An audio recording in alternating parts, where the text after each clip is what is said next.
Matthew 22. And again, Jesus spoke to them in parables, saying, The kingdom of heaven may be compared to a king who gave a wedding feast for his son, and sent his servants to call those who were invited to the wedding feast, but they would not come.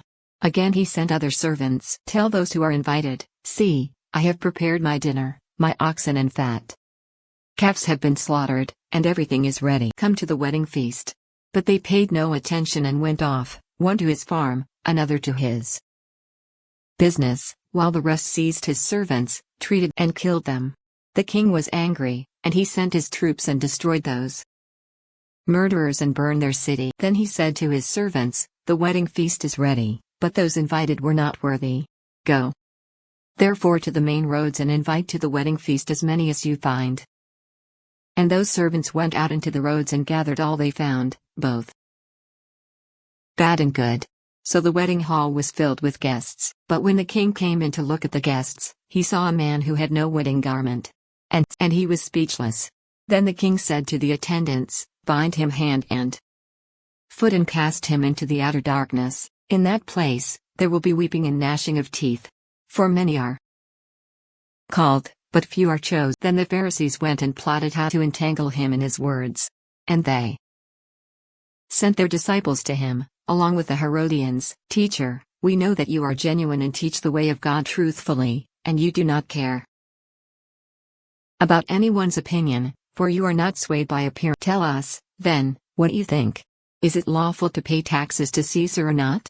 But Jesus, aware of their malice, said, Why put me to the test? You show me the coin for the tax. And they brought him a denarius. And Jesus said to them, Whose likeness and inscription is this? Caesar's. Then he said to them, God's. When they heard it, they marveled. And they left him and went away.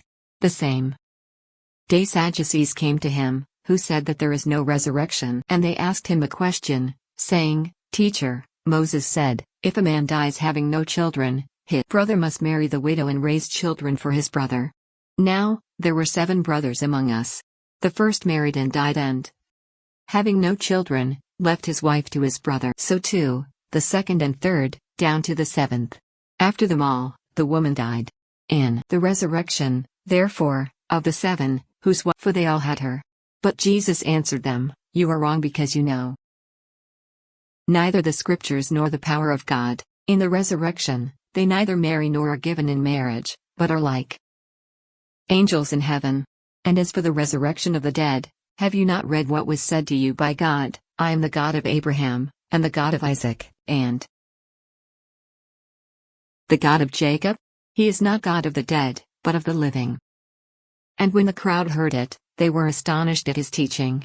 But when the Pharisees heard that he had silenced the Sadducees, they gathered, and one of them, a lawyer, asked him a question to test him. Teacher, which is the great commandment in the law? And he said to him, You shall love the Lord your God with all your heart and with all your soul, and with all your mind. This is the great first commandment, and a second is like it, You shall love your neighbor as yourself. These 2 commandments depend on all the law and the prophets. Now, while the Pharisees were gathered together, Jesus asked them a question, saying, What do you think about Christ? Whose son is he? The son of David. He said to them, David. The Lord said to my Lord, Sit at my right hand until I put your enemies under your feet? If then David calls him, and no one was able to answer him a word, nor from that day did anyone dare to ask him any more. Matthew, a survivor of cancer and stroke, requests that you help spread awareness of severe diseases by publishing this. Please take a moment to subscribe to and like this video. Questions?